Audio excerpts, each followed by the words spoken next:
I trust your day is coming up swimmingly. My name is Dibal Ainer, and you're just on time for NTV News at 1.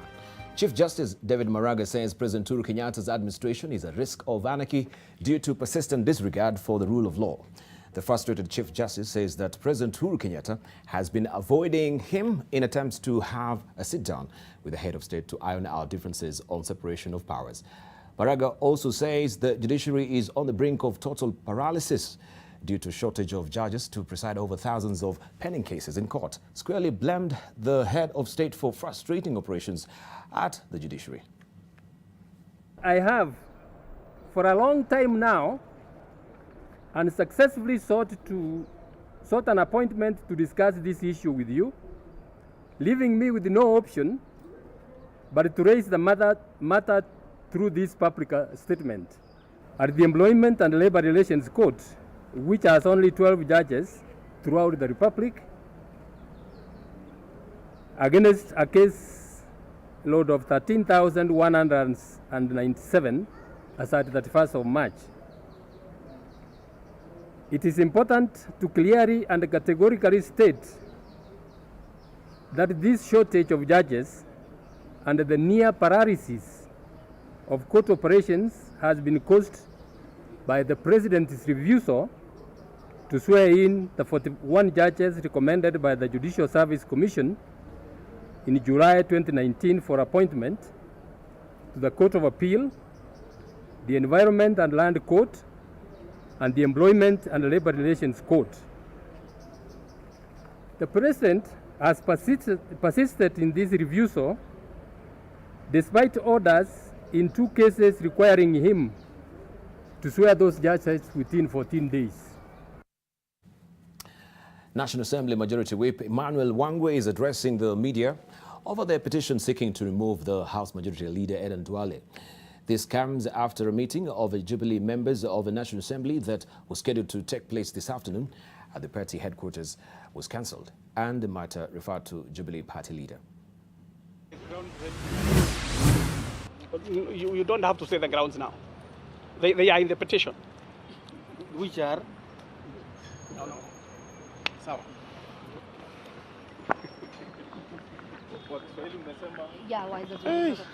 Mtu mwingine ashike hapa. Nimechoka bana. Cheki Steve, tunisaidia hapa. Unajua wa Kiswahili mtaniwia radhi. Mimi sio Mswahili kamili. Langu kwanza ni kumshukuru Rais ambaye pia ni mwenyekiti wa chama cha Jubilee, ambaye ndio kiongozi wetu, sio mwenyekiti bali ni kiongozi wa chama cha Jubilee Party, kwa kunipatia nafasi hii kusimamia bunge kama kiranja. Pili, siku ya leo ni kufafanua tu ule mkutano ambao ulikuwa ukue kule Jubilee Headquarters. Ni kweli ulikuwa umeitishwa na mimi kufuatia ile petition ambayo Mheshimiwa Kanini akitia sahihi kwa niaba ya watu 120 kulingana na barua yake, ingawaje ile sahihi ambayo aliniletea ni 126 akiitisha, na mimi nikafuata sheria kama kiranja yangu ni kuitisha mkutano. Yangu sio kuwa mmoja wa mkutano. Kwa hivyo nafafanua kwamba leo hii vile nimepokea amri kutoka kwa chama changu cha Jubilee ikisema kwamba huo mkutano utafanywa baadaye. Kwa hivyo nachukua nafasi hii kuambia wenzangu ambao labda SMS ama WhatsApp haijawafikia kwamba ule mkutano hautakuwepo, bali tutangoja amri kutoka kwa katibu mkuu wa chama cha Jubilee. Atatuambia siku na wasaa na wakati ambapo mkutano huo utafanyika. Asanteni sana. Sijasikia mzuri.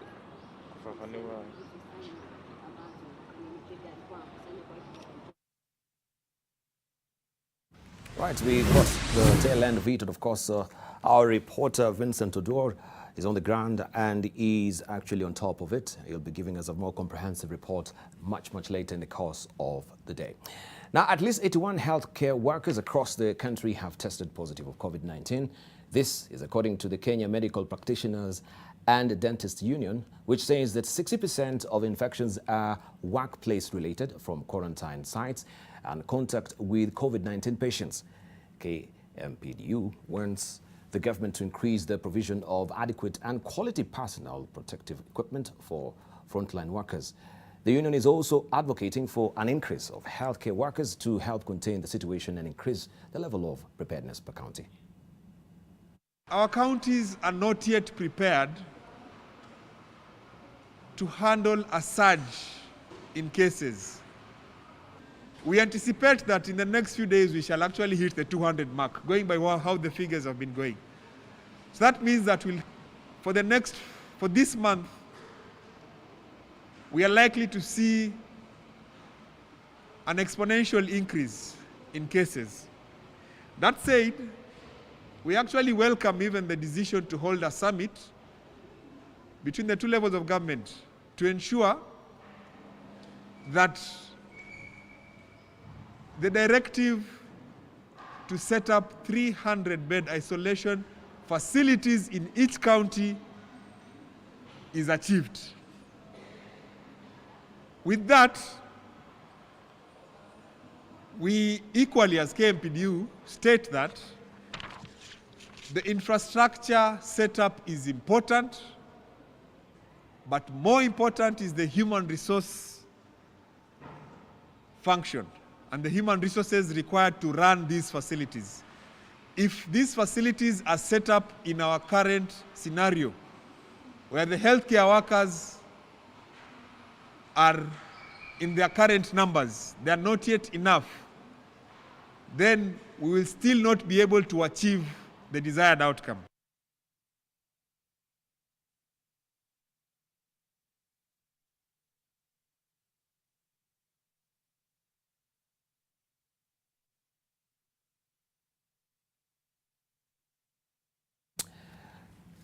Now, the state has deployed special anti-narcotics and anti-terror police units to Isiolo County to deal with the menace of drug trafficking, human trafficking, contraband goods, and other organized crimes such as recruitment of local youths and that is into outlawed terror groups, most notably Al-Shabaab. Rosongwe has more on this. The war on drug trafficking has intensified in Isiolo County. This is after elite squads from the Police Anti-Narcotics Unit and Anti-Terror Unit arrived in Isiolo on Monday. The team, led by ATPU Director John Gashomo, will spearhead the crackdown on the cartels operating between the border town of Moyale and Nairobi. The ATPU based in Isiolo town will work with the newcomers with specialized skills to assist their local colleagues on the war on drugs. Kuangamiza hii mambo ya drug trafficking, mambo ya bangi, mambo ya human trafficking, mambo ya organized crime, mambo ya contraband na mambo ya terrorism. Young boys traveling to Somalia from Isiolo, that is something we are going to work on very diligently. And also this narcos trade ya kutoka pade ya other areas ikipitia through Meriti, Gabatula to Isiolo, it must stop. In the recent past, the county has hit headlines with several consignments of bang worth millions of shillings nabbed in the county and other incidences, similar batches nabbed in other counties en route to Nairobi from Isiolo. Tunaona tumeshika bangi magari kubwa kubwa, bangi nyingi, kesi ziko kotini, wengine wanapitia njia nyingi za panya routes nyingi sana, lakini tumezimapa out zote. Na sasa ni kazi ambayo tunataka kupatia impetus zaidi hasa na hao officers ambao wamekuja kutupatia motisha. The team will work in collaboration with security teams in neighboring counties of Wajir, Marsabit, Garissa and Meru. We've carved enough officers to support the 3 sub-counties to curb this menace and to eliminate and eradicate this menace. Hawa jamaa wanakuwa wanabadilisha tactic kila wakati, lakini hakuna mtu atakuwa mbele ya serikali. Ukibadilisha hivi na sisi tutabadilisha, kumbe tuko mbele yao. Kwa hivyo tumejipanga sawa sawa. Shambi has urged area residents who could be afraid of victimization to volunteer information by calling 988, a number that does not disclose the identity of the caller. Na wananchi tunaomba share yao ya kutupatia habari, ya kutupatia information. We are going to do that information in confidence and ensure that whatever we are told tunashughulikia na tuweze kupata majibu. Patrols will also be stepped up in the sub-counties of Isiolo, Merti and Garbatula. That the COVID-19 pandemic will have an impact on the psychological well-being of Kenyans was not a matter of if, but rather when. Those effects seem to be revealing themselves, with suicide cases being on the rise. The latest case is of a Catholic catechist in Kisumu whose death came as a shock to his loved ones and the community. When crisis and loss strike, recommendations by the Ministry of Health fly right out of the window. Social distance remains a suggestion that is hard to master during times of deep grief. 63-year-old David Gisemba is a man of great standing. In his living room, a picture of him in his robes tell of his position in the community. Ndugu yangu ndiye ananifuata. Ninamjua sababu alikuwa mwalimu wa kanisa miaka 10. And it is this honor and the moral authority that he commands that has people at a loss as to why his life had to come to such a tragic end. Ndugu yangu nilimuona asubuhi ya leo, walikuwa wamesimama barabarani na mafundi walikuwa wanataka kupasua mbao. Ingawaje nilikuwa kwa umbali, sikuongea na yeye, nilikuwa na haraka. Niliona kama alikuwa na hali yake ilikuwa safi. Kutaka kuthibitisha ni nini kiini hacha kimeleta jambo hili bado hatujalijua. Japo kuna kuanga na issues za nyumba ambazo ni domestic, bara tunajua kwamba hazingeleta hadi kiwango hichi cha mzee kujinyonga. A rope on the ground depicts a desperate cry of help that went unanswered, and even more frantic efforts to rescue the man. But news of his death will not be as silent. The loss will be felt by the entire community of Nyoero village in Bonyagatanyi, Kisii County. Nikapata mihango. Mimi nikadhani saiti wameweka kamba. Nikakimbia nikakata kamba. Nikidhani babangu ako hai. Kumbe babangu alikuwa ameaga kitambo. Gisemba's body was taken by the police to a mortuary in Kisii town as funeral arrangements kick off. The cause of Gisemba's death remains a mystery. However, similar incidences show a pattern that is pointing at a crisis in regards to the mental health of the people at a time when interactions remain at a minimum. Charity Mwangi, NTV. Now, as the world continues to try to combat COVID-19 and find a possible cure, here in Kenya, an exciting journey is about to be embarked on. Anita Nkonge is currently at the Institute of Primate Research. With more on this new development, let's cross over to her. Anita, well, it seems that we're actually gaining traction on this end. Maybe you can give us more on what is happening on the ground, Anita? Dibal, it's no surprise, and it's no... When you look at what is happening around the world in terms of COVID-19, it is absolutely astounding and has literally stopped the world in its tracks. Now, here in Kenya, there are various institutes that are trying to combat and come up with a cure, a possible vaccine, and even a solution to dealing with COVID-19 in the country. There is mass testing, as you have seen, and we still don't quite know exactly how many people have COVID-19 in the country. But here at the Institute of Primate Research, researchers are saying that they can embark on mass testing as well as possibly coming up with a vaccine that can help cure COVID-19. Now, I am joined with CS Amina Mohammed, who is going to be launching this laboratory and who can tell us a little bit more about what is going to be taking place here at the Primate Research Institute. Thank you for being with us. If you could tell us why we're here today. Well, thank you very, very much. Actually, we're here to launch a testing initiative for SARS, which is Corona, also known as Corona. And it's going to be done by the Institute for Primate Research in collaboration with Cambridge. And if you actually don't know what this institute does, this institute is called the Institute for Primate Research. It falls under the National Museums of Kenya, which falls under the Department of Culture of the Ministry of Sports and Culture and Heritage. And it was formed a long time ago. It was formed in 1958. Yeah, I think before many of those around here were born. Yeah, and it was launched with a specific purpose, and that was basically to study monkey behavior. As a model for human evolution, right? Monkey behavior as a model for human evolution, but that mandate has expanded over the years. They have done quite a bit of work on SARS, even before the outbreak of COVID-19. So this is work that they they know about. And I think they'll need to just work a little bit harder to understand all the complexities of COVID-19. Today we launched that initiative.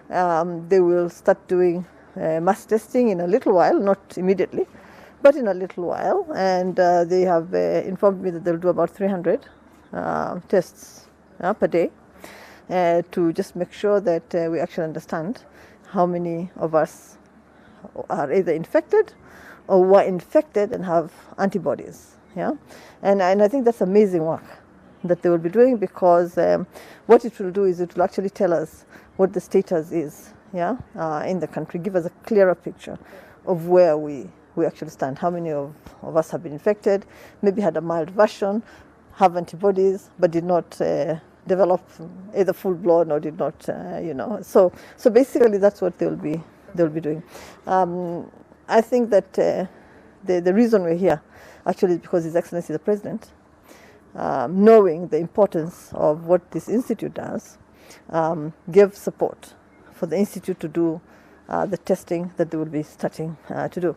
And so we just want to express our gratitude as a ministry, as a department, and of course as the Institute for Primate Research.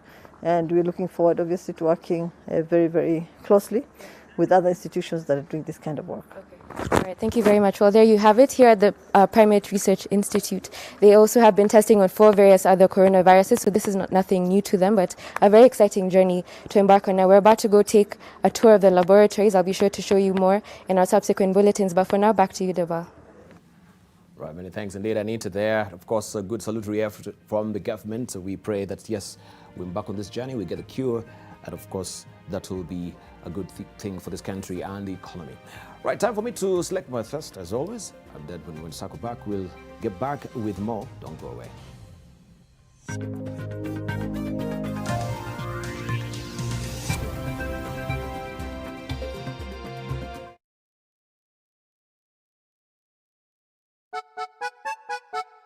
Sonadol Extra imetengenezwa kwa njia spesheli kupambana haraka na maumivu ya kichwa, mwili na hata meno. Sonadol Extra, hakika maumivu yakizidi, pata ushauri wa daktari.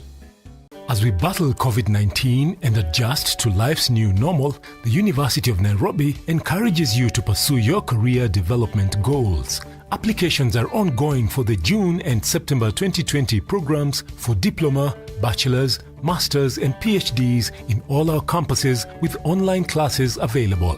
Prevent the spread of COVID-19 by following the government health guidelines. The University of Nairobi is a world-class university committed to scholarly excellence. Oya cheki, kuna vile sasa muziki manze, kuna vile inajipa manze, yani unacheki. Haimaanishi tu tunajibamba, yani very regular. Kitu ya muhimu kwanza ni kujua hali yako ya status ya HIV. Kwa hapa hivi tuwapeleke na Rieng, tujue venye manze tutasaidiana sika vijana. Na kwa unaogopa kwenda pale hivi kwa clinic, unaweza pitia pale hivi kwa chemist ya mtaa, uitishe a self-test kit. Na wanauza 500 bob only. Unajitestia tu mtaani, unajua hali yako. Manze na ukiweza patikana nayo, yani uko positive manze, usiogope. Kuna madawa yani jo, kuna counseling manze. Unaweza kula fit yani, alafu unaweza piga bado ma exercise kiasi hivi. Na kama nyewe manze ukiweza patikana yani hauna manze, usiasi tu unaenda kutafuta tena. Cheki. Ukiweza abstain. Lakini maji yakizidi unga, wrap it before you tap it. La bila gloves haiwezi. Rieng kujua. Unapoendelea kujikinga kutokana na HIV, tafadhali zingatia taratibu zote za serikali za kujikinga na virusi vya corona. Afya bora, maisha bora. Jipime, jiinue. Pembe Flour, your most trusted quality brand for over 3 decades, has a new look now. This new pack is available in all leading supermarkets and outlets. It's still the same flour. Great taste, so you can cook and bake all you love with Pembe Flour. Pembe yangu ni poa.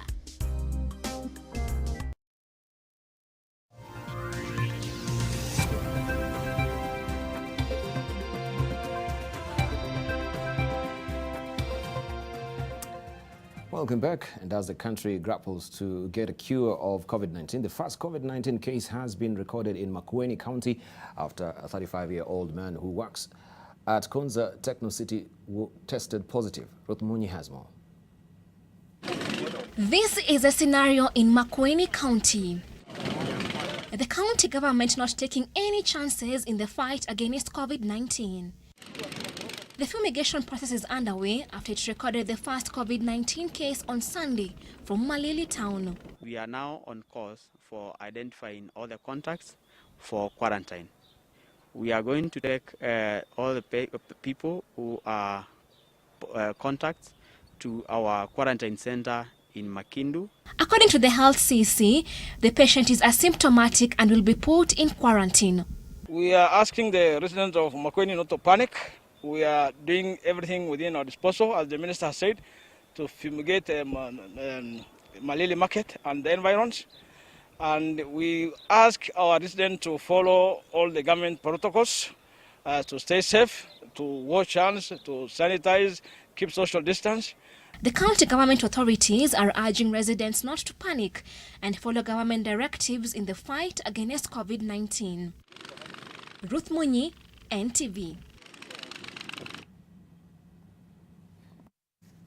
Ford Kenya party leader Moses Wetangula could soon lose his position as head of the Lion Party after the registrar of political parties issued a gazette notice seeking to ratify the proposed changes. The proposed changes seek to confirm Wafula Wamunyinyi as the party leader. Josephine Maungu is set to become the party's national organizing secretary, a position previously held by Chris Maundu. The registrar has given any person opposed to the move 7 days to air their grievances.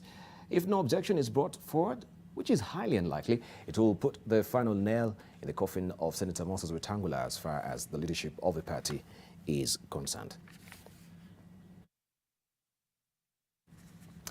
The nationwide curfew has not only helped in managing the spread of the coronavirus, but it is now being held for reducing the crime rate in Trans Nzoia. According to statistics provided by the County Police Commander Ayub Gitonga, the crime rate has reduced by 75%. The authorities claim that the curfew has reduced movement during the night, a period in which most criminal activities take place. Gitonga says that there are problem areas that continue to witness some degree of crime that are now on the police radar. These are mostly slum areas around Kitale town where police presence has been increased.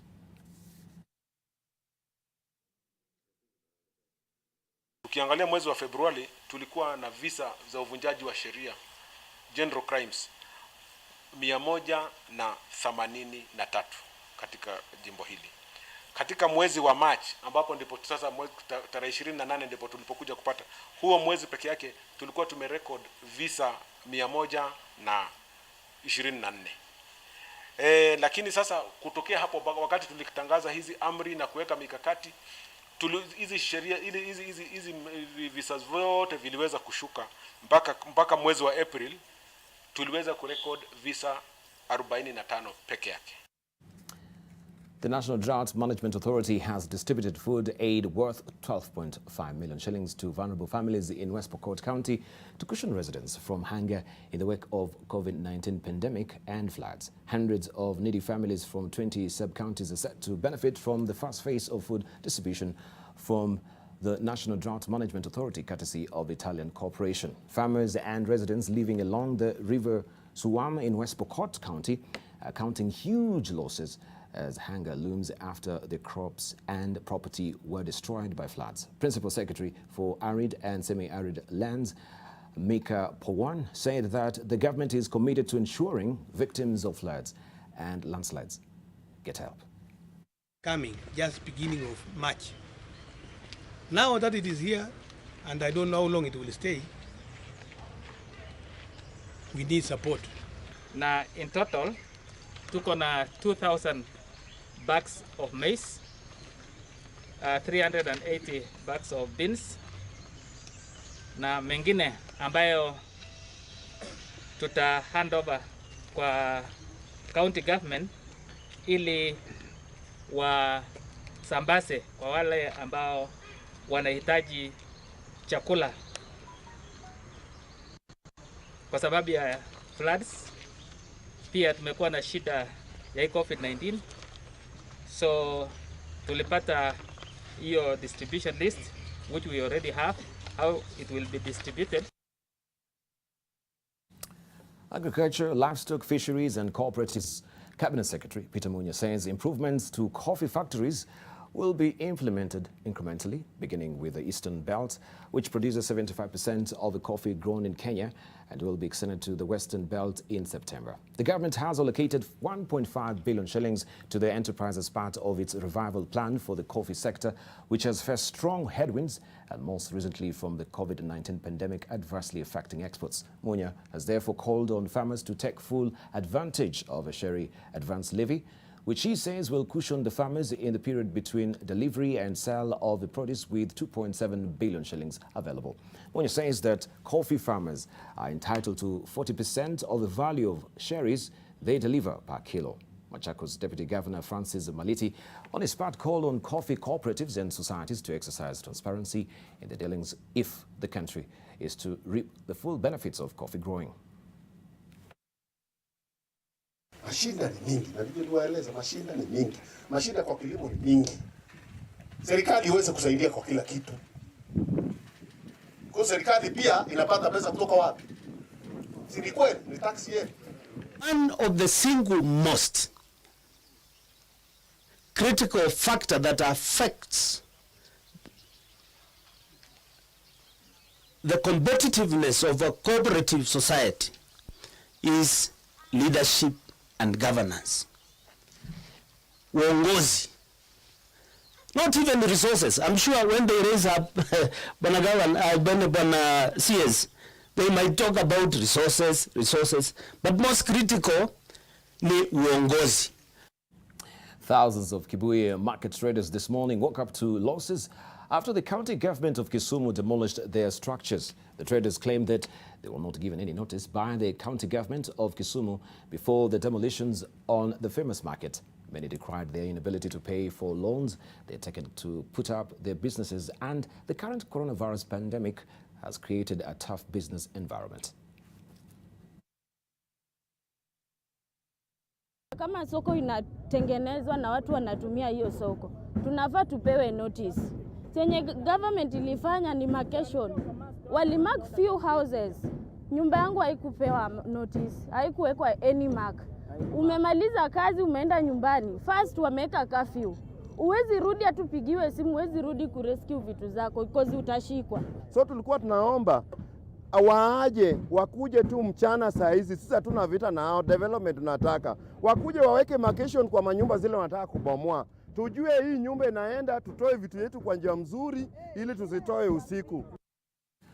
Well, let's turn this conversation around deeper and see what is happening on the international scene. We begin in the U.S., where the Council of the U.S. City of Minneapolis has voted to dismantle and rebuild the city's police department. This follows the death in custody of George Floyd that has sparked nationwide protest about racism in law enforcement. A council member says the veto-proof majority of the MPLS City Council agreed that the police department is not reformable and that they are going to end the current policing system. A white Minneapolis police officer has been charged with the murder of George Floyd after a bystander video showed the officer's knee pinned on Floyd's neck for nearly 9 minutes while he pleaded for his life and called for his mother. Hundreds of demonstrators have been marching towards the White House and gathering on the newly renamed Black Lives Matter Plaza to protest against police brutality and racism in U.S.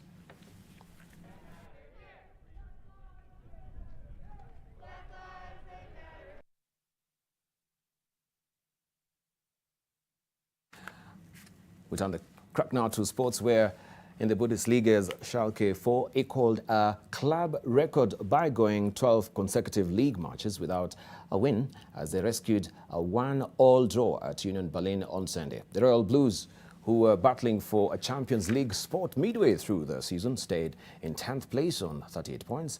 Union, who have gone 7 games without a win, climbed up to 13 on 32 points. Meanwhile, Augsburg scored led to secure a 1-1 draw with Cologne. The result left Cologne 12th on the 35 points from 30 games, 3 more than 13th place Augsburg.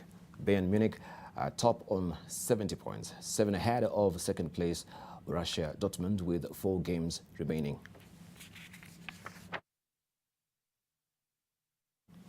The English Premier League is set to resume behind closed doors from the 17th of June after being suspended since the 13th of March because of the coronavirus pandemic. Playing in empty stadiums is going to become the new norm for footballers, and EPL clubs have been getting used to the new normal, with some even playing full friendlies. At Old Trafford, Harry Maguire captained a home Manchester United team against an away side led by Bruno Fernandes.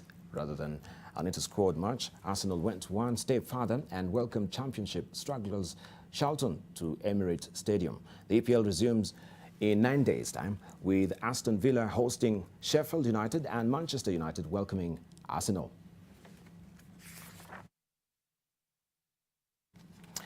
Manchester City attempt to overturn their 2-year UEFA ban from European football when a 3-day hearing at the Court of Arbitration, I should say, for sports in Switzerland begins today. European Soccer's governing body, I should say UEFA, ruled in February that City had committed serious breaches of financial fair play (FFP) regulations and failed to cooperate with its investigation. It then handed them a 2-season ban and a €30 million fine. Missing out on a Champions League season will cost City, who have denied wrongdoing, as much as €101 million in prize money and broadcast revenue. The FFP regulations are designed to even the playing field, as well as stop clubs running up big losses through spending on players. Basketball legend Michael Jordan has described the death of George Floyd as quote-unquote tipping point for African Americans after making a $100 million donation to organizations supporting racial equality.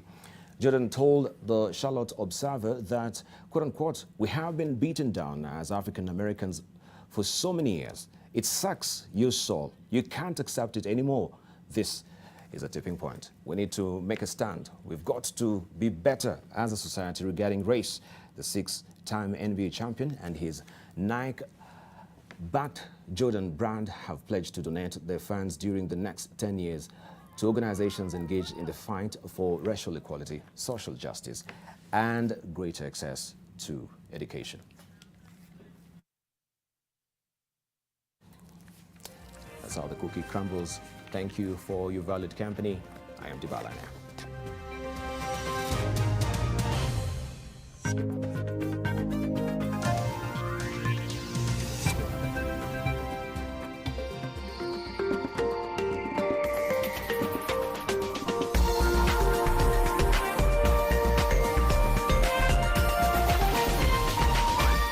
This is NTV.